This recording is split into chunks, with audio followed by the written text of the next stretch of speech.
Question number 1, let A and B be 2/3 matrices. Suppose कर लें ए और बी दो 2/3 मैट्रिसेस हैं। ए का ऑर्डर 2/3 और बी का ऑर्डर भी 2/3। ए के रोज 2 और कॉलम 3, बी के रोज 2 और column 3। And let C and D be 2 square matrices. और सी और डी दो स्क्वायर मैट्रिसेस हैं। तो सी का ऑर्डर 2/2 और डी का ऑर्डर भी 2/2। सी के रोज 2 कॉलम भी 2 और डी के रोज 2 कॉलम भी 2। Which of the following matrix separation are defined. नीचे दिए हुए ये जो दिए गए हैं, तो इनमें से कौन से मैट्रिक्स सेपरेशन मुमकिन है। मैट्रिक्स सेपरेशन यहाँ पे क्या हो रहा है, एडिशन हो रही है। एडिशन यहाँ पे सब्ट्रैक्शन, यहाँ पे एडिशन। तो कौन से मैट्रिक्स सेपरेशन मुमकिन है। For those which are defined, और जो मुमकिन है, अगर ए प्लस बी मुमकिन, बी प्लस डी से एक और मैट्रिक्स आ रहा है, इससे अगर एक और मैट्रिक्स हासिल हो रहा है, इससे अगर एक और मैट्रिक्स आ रहा है, एडिशन इनकी हो रही है। Give the dimension of the resulting matrix. तो रिजल्टिंग मैट्रिक्स जो हासिल होने वाला मैट्रिक्स है उसका डायमेंशन बताएं या उसका ऑर्डर बता दें। तो सबसे पहले जो पार्ट 1 है इसमें दिया गया है ए और बी, इनको ऐड किया गया है। तो ए का जो ऑर्डर है वो क्या है, पहले वो हम देख लें। तो वो है 2/3 और बी का ऑर्डर 2/3। तो मैट्रिक्स एडिशन के लिए लाजिम है कि उनके ऑर्डर सेम हो। तो ए का ऑर्डर 2/3, बी का ऑर्डर भी 2/3। और जब हम ऐसे दो मैट्रिक्स को ऐड करेंगे तो उससे जो रिजल्टेंट मैट्रिक्स आएगा तो उसका ऑर्डर भी क्या आएगा, वो भी यही ऑर्डर आएगा 2x3 का। पार्ट 2 पे आते हैं।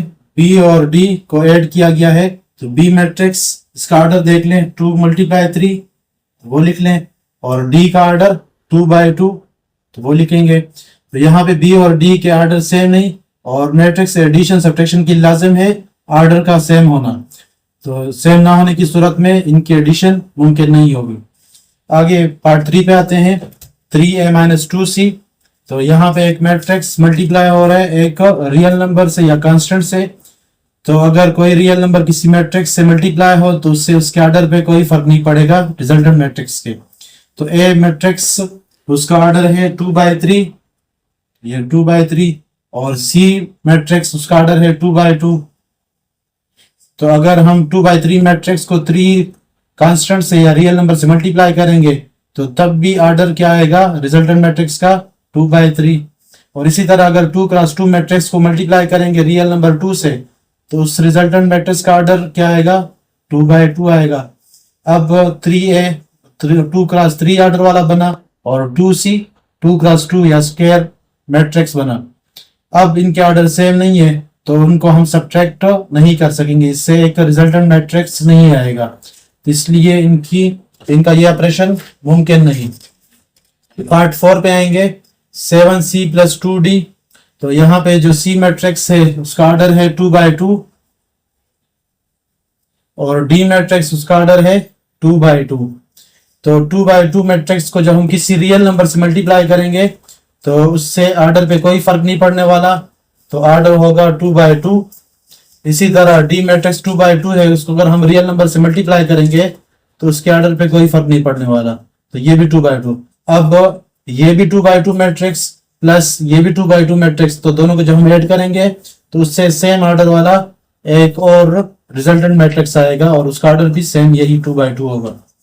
तो यहाँ पे इन तमाम को समझने के लिए मैं एक एग्जांपल ले लेता हूँ कि सपोज ए एक मैट्रिक्स है और उसके एलिमेंट्स है 3 और 5, और बी एक और मैट्रिक्स और उसके एलिमेंट है 7 और 9। ए मैट्रिक्स इसका ऑर्डर है 1/2 यानी 1 रो और 2 कॉलम्स, और बी मैट्रिक्स इसका 1 रो और 2 कॉलम, इसको 1/2 लिखेंगे। तो दोनों मैट्रिक्स के यहाँ पे ऑर्डर सेम, एक भी 1/2 और बी मैट्रिक्स भी 1/2। तो अब हम इसको ऐड कर सकते हैं, a + b = 3 5 प्लस और 7 और 9। तो इसमें करस्पॉन्डिंग जो एलिमेंट है उनकी एडिशन होगी, a11 की b11 के साथ होगी और a12 की b12 के साथ होगी। तो 3 + 7 और 5 + 9। इनको हम ऐड करेंगे तो 3 + 7 से 10 आए और 5 + 9 से 14 आएगा। तो अब रिजल्टेंट मैट्रिक्स A + B एक और मैट्रिक्स बना। इसका ऑर्डर क्या, 1 रो और 2 कॉलम्स। तो मालूम क्या हुआ कि अगर दो मैट्रिक्स है और उनके ऑर्डर सेम है, ए मैट्रिक्स का ऑर्डर 1/2, बी मैट्रिक्स का ऑर्डर 1/2, दोनों को जब हमने ऐड किया तो रिजल्टेंट मैट्रिक्स यानी A + B मैट्रिक्स उसका ऑर्डर भी वही 1/2 आएगा। और अगर ऑर्डर सेम ना हुए तो उस सूरत में ए बी मैट्रिक्स की एडिशन नहीं होगी, इसी तरह इनकी सब्ट्रैक्शन भी नहीं हो सकेगी। Question number 2, multiply the following matrices by the real numbers as indicated. नीचे दिए मैट्रिक्स को मल्टीप्लाई करें रियल नंबर के साथ। ए मैट्रिक्स को हमें मल्टीप्लाई करना है रियल नंबर 2 से और बी मैट्रिक्स को मल्टीप्लाई करना है रियल नंबर बी से। सबसे पहले हम ये पार्ट 1 करेंगे। तो 2 को मल्टीप्लाई करेंगे ए मैट्रिक्स से, तो 2 मल्टीप्लाई ए, तो 2 मल्टीप्लाई ए लिख लेंगे 1 2 3। तो जो हमें रियल नंबर या कोई कांस्टेंट किसी मैट्रिक्स से मल्टीप्लाई करना हो तो वो उसके हर एलिमेंट से मल्टीप्लाई होगा। तो ये मैट्रिक्स बनेगा 2 × 1, 2 × 2, 2 × 3। तो इससे जो मैट्रिक्स आएगा 2 1s are 2, 2 2s are 4, 2 3s are 6। तो पार्ट 2, पी रियल नंबर को मल्टीप्लाई करेंगे बी से, तो p मल्टीप्लाई बी। तो p एक रियल नंबर और उसको मल्टीप्लाई करेंगे b मैट्रिक्स से, तो a b c d e f। तो p रियल नंबर मैट्रिक्स में मौजूद हर एलिमेंट से मल्टीप्लाई होगा, तो p मल्टीप्लाई a,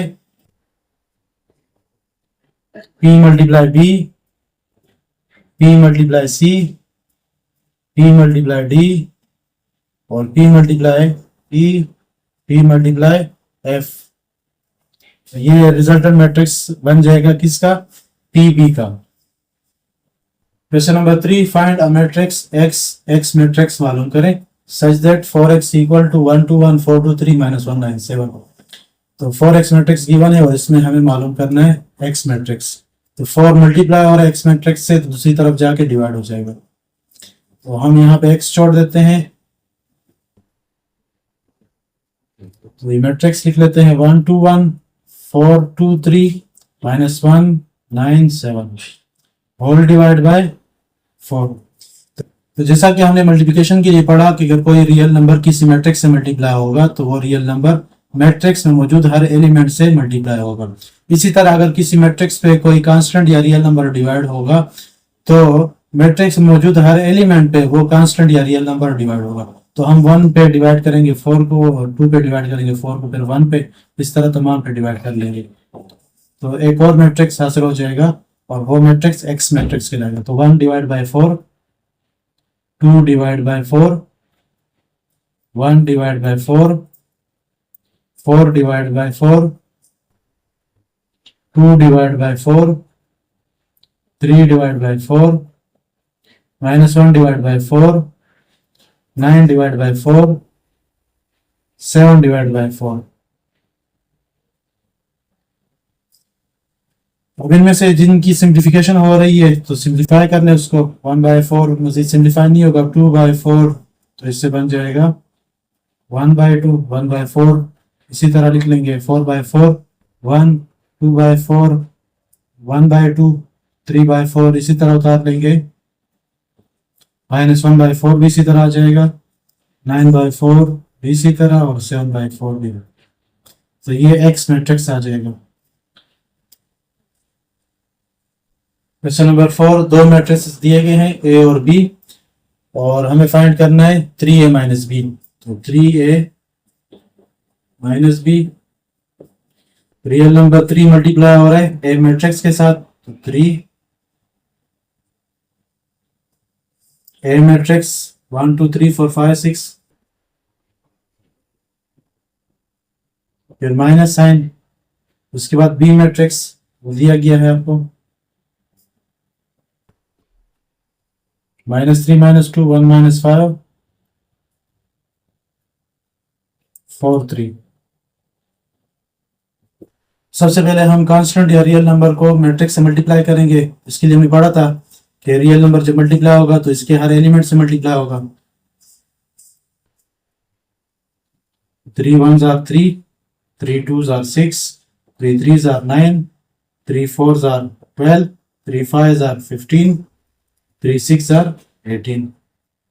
फिर माइनस, ये मैट्रिक्स इसी तरह आ जाएगा -3 -2 1 -5 4 3। अब इन दो मैट्रिक्स को हमने सब्ट्रैक्ट करना है। अब मैट्रिक्स की सब्ट्रैक्शन कैसे होगी, तो करस्पॉन्डिंग एलिमेंट को सब्ट्रैक्ट किया जाएगा। 3 से सब्ट्रैक्ट होगा -3, फिर 6 से सब्ट्रैक्ट होगा -2, फिर इस तरह दीगर एलिमेंट आपस में सब्ट्रैक्ट होंगे। तो 3 लिखेंगे, ये माइनस साइन और ये -3। उसके बाद 6 लिखेंगे, माइनस, ये -2। उसके बाद 9 -1, 12 -5, 15 -4 और 18 -3।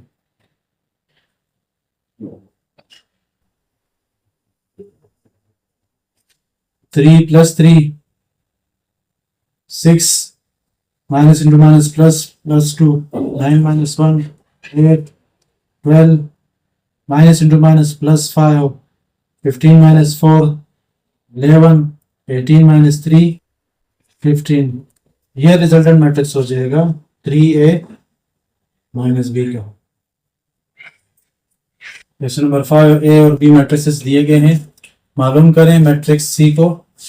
तो यहाँ पे इनका रिलेशन भी दिया गया है, a + 2b = c। इसकी कैसे मालूम होगा, 2b के साथ a मैट्रिक्स को ऐड करने से। इसको हम यूं भी लिख सकते हैं, c = a + 2b। तो c मालूम करने के लिए इन दो मैट्रिक्स को ऐड करेंगे। तो a मैट्रिक्स दिया गया है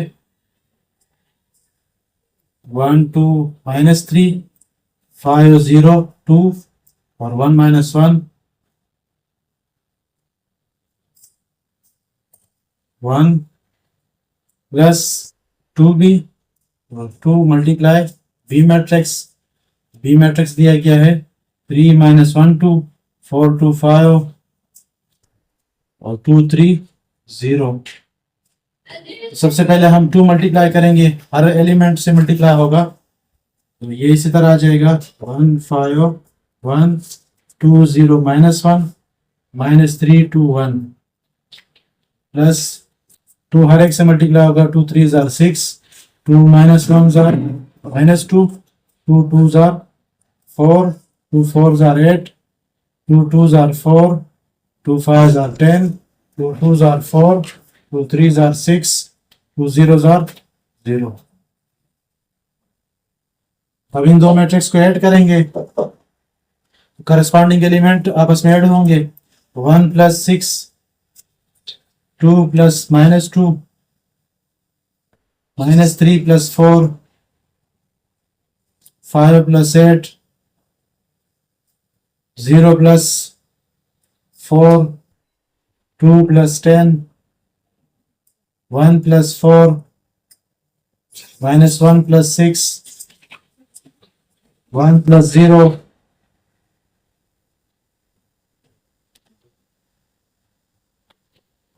इसको सिंप्लीफाई कर लेते हैं। 1 + 6 7, 2 - 2 0, -3 + 4 +1, 5 + 8 13, 0 + 4 4, 2 + 10 12, 1 + 4 5, -1 + 6 +5, 1 + 0 1। ये सी मैट्रिक्स आ जाएगा।